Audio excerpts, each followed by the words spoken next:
Assalamualaikum dan salam sejahtera. Alright, so untuk video kali ni saya akan terangkan apa itu VPN. So basically VPN sendiri adalah bermaksud Virtual Private Network. Alright, apa yang saya akan terangkan hari ini adalah apa itu VPN, jenis VPN, mengapa kita gunakan VPN dan jenis protokol VPN dan encryption dan kelemahan VPN. Alright, so kita akan teruskan. Alright, so apa itu VPN? VPN ialah rangkaian yang menggunakan internet atau perkhidmatan rangkaian lain untuk menghantar data. So basically VPN ni termasuk pengesahan dan penyulitan. Penyulitan ni yang kita gunakan biasanya encryption untuk melindungi integriti dan kerahsiaan data. Alright.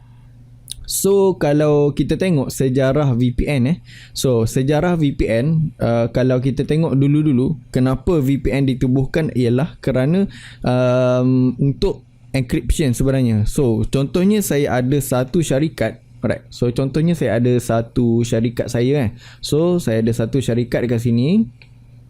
Dan dalam ni ada data kerahsiaan lah.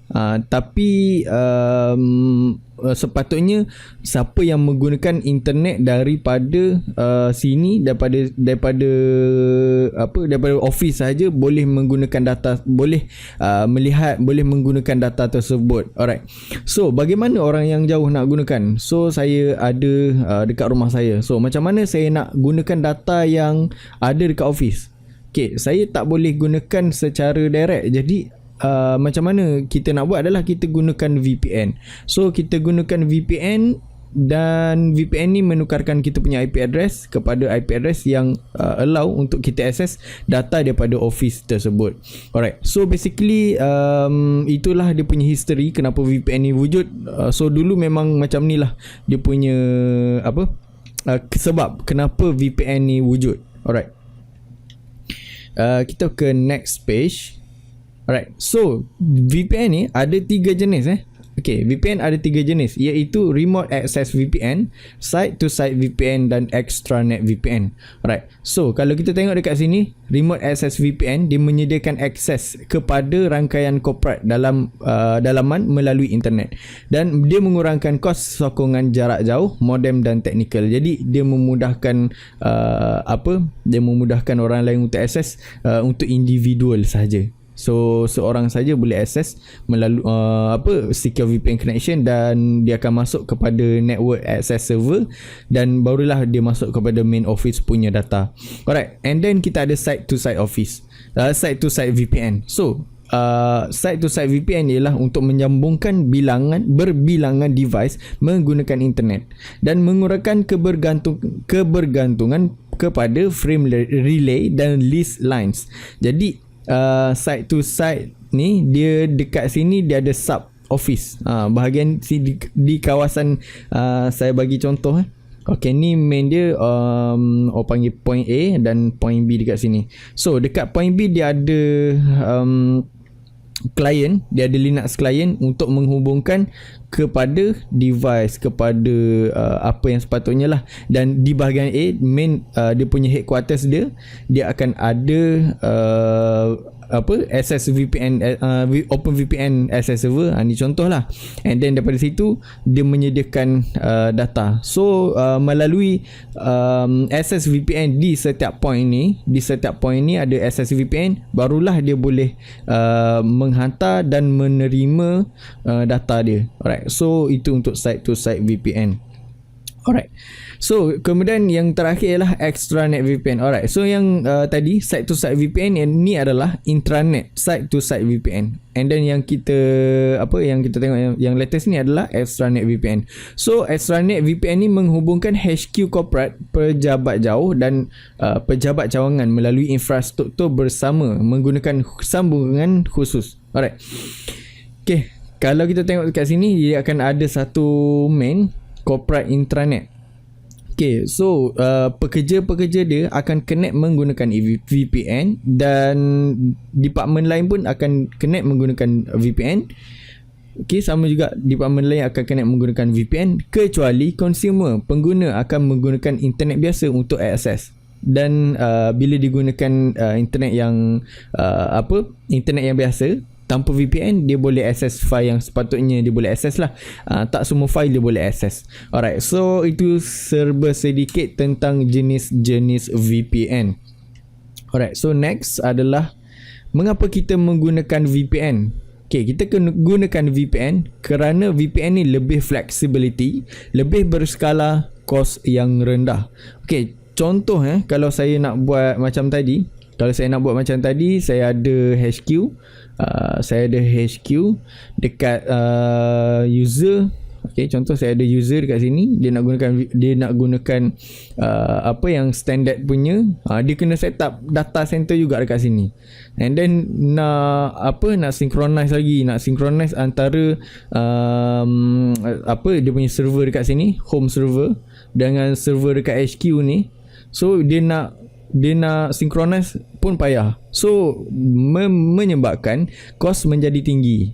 Jadi bila kita guna VPN ni, dia akan memudahkan lagi kita punya mengurangkan lagi kos untuk penggunaan individu. Alright.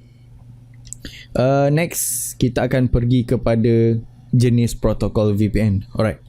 So ramai yang tak tahu protokol VPN ni terlampau banyak. So saya senaraikan ni sedikit saja. Kita ada OpenVPN, IPsec, dan kita ada WireGuard, kita ada SSTP, L2TP, PPTP, Trojan, X-Ray, VTuray dan ShadowSox. Alright. So actually X-Ray dan VTuray ni adalah core. So dia gunakan core. Dalam ni untuk macam X-Ray, VTuray ni dia ada VLAS dan VMesh. Okay, saya tak bagi detail sangat yang ni, tapi tak ada masalah. Alright. So actually banyak lagi VPN, protokol VPN yang saya tak senaraikan dalam ni. Tapi kalau kita tengok yang famous adalah OpenVPN. Dari dulu lagi kita akan pakai VPN. Dan sebelum famous OpenVPN, kita ada gunakan IPsec lah. Dan kadang-kadang ada yang guna SSTP. So untuk protokol ni, dia ada perbezaan dia sendiri. Antaranya perbezaan encryption. Kejap lagi kita akan masuk ke dalam encryption. Dan sekarang ni kita dah mula naik juga pasal WireGuard, teknologi yang baru juga. Dan Trojan juga adalah protokol yang baru. X-Ray untuk VLAS, VMesh dan VTuray VMesh adalah juga benda yang baru. Tidak ketinggalan juga untuk ShadowSox. ShadowSox ni adalah protokol yang berbeza. Kita tengok dia punya perbezaan ShadowSox, Trojan apa semua kan. Dia akan berbeza dekat dia punya encryption dia. So itulah perbezaan protokol dia. Okay, kelebihan masing-masing ada kelebihannya tersendiri. Jadi kita kena cubalah, sebab kalau ikut teori lain, kadang-kadang bila kita guna lain. So itulah jenis perbezaan jenis-jenis VPN ni. Alright. So kita akan masuk lagi. So penyulitan. Apa itu encryption So basically encryption ni dia akan digunakan untuk menukar data kepada kod rahsia untuk penghantaran melalui rangkaian yang dipercayai. Alright. So contohnya saya tulis dekat sini, lembu makan rumput, dan menggunakan encryption algorithm dia akan hantar kepada teks ni. Dia akan encrypt bila dia encrypt biasa, dia akan jadi macam ni. Bila dah encrypt, dia akan jadi macam ni. Jadi orang tak boleh access lah file ni kecuali dia pandai decrypt. Kalau dia pandai decrypt, dia akan dapat tukarkan encrypted text ni kepada clear text. So encryption ni ada banyak jenis So basically encryption ni kita sangat penting dalam membuat VPN. Sebab kita user, kita tak nak orang tahu kita punya data Alright. Okay, jenis encryption dekat sini. Okay, jenis encryption.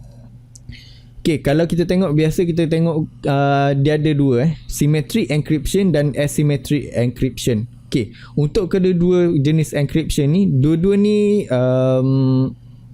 ni ada functionnya tersendiri. Contohnya kalau kita tengok dekat sini, Okay, untuk symmetric encryption, kalau untuk lebih detail untuk symmetric encryption, dia ada satu key saja untuk encrypt, untuk tutup dan untuk buka kunci.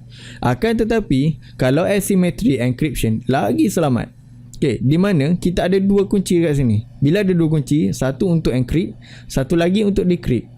So yang tu lagi selamat untuk kita untuk kita gunakan. Biasa yang kita tengok dalam OpenVPN ada SHA, tu dia punya encryption lah So basically kedua ada kelebihan lah. Antaranya adalah bila ada dua kunci ni, dia jadi lambat sikit lah, akan ada delay sikit, sedikit saja delay. Akan tetapi kalau kita gunakan satu kunci, dia delay tetap ada sebab dia nak buka kunci tu. Contohlah yang ni 1 millisecond, yang ni 2 millisecond, ni contoh. Jadi dia akan jadi lambat sikit bila ada dua kunci. Makin tinggi dia punya kunci, makin payah dia punya kunci, makin mengambil masa yang lama. Alright, antara pakai yang pakai dua kunci, tetapi laju adalah WireGuard. So WireGuard dia gunakan dua kunci. Akan tetapi dia agak laju. Dia punya encryption dan decrypt dia memang agak laju. Alright. And then keburukan menggunakan VPN. Jalur lebar yang lebih rendah tersedia berbanding biasa. Prestasi capaian jauh yang tidak konsisten disebabkan oleh perubahan dalam sambungan internet dan tiada masuk ke dalam rangkaian jika sambungan internet rosak. Dan ping akan lebih tinggi menyebabkan lagging kalau penggunaan internet. Kalau main game ke, dia akan lagi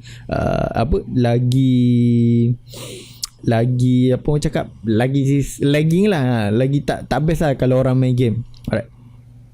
So yang ni kita semua dah biasa kalau kita gunakan VPN. Okay, kalau kita gunakan VPN ni, dia punya kadang-kadang dia punya stabilization tu, dia akan dia kurang stabil. Kadang-kadang kita guna VPN yang murah-murah, dia kestabilan tu kurang. Jadi kalau kita gunakan internet biasa, jalur lebar yang biasa, tak ada masalah kan. Kalau kita guna VPN, kadang-kadang ada masalah. So itulah antara keburukan dia. So dekat sini juga saya dah highlightkan konsisten. Dia menyebabkan kurang konsisten dia. And then okay, kalau internet kita rosak, kalau rumah kita punya internet rosak, dan kita memang tak boleh akses pun kepada VPN, tak boleh akses pun. So tak boleh akses sebab kita punya tak ada internet, kita tak boleh akses lah. Tu keburukan dia. So ni majority kita dah tahulah, kita dah tak ada internet, macam mana kita nak connect kepada VPN, kita nak connect kepada VPN punya server. Alright, and then ping akan jadi tinggi. Alright, so saya rasa itu sahaja untuk video kali ini. Terima kasih kerana menonton. Jangan lupa like, jangan lupa subscribe. Assalamualaikum dan bye.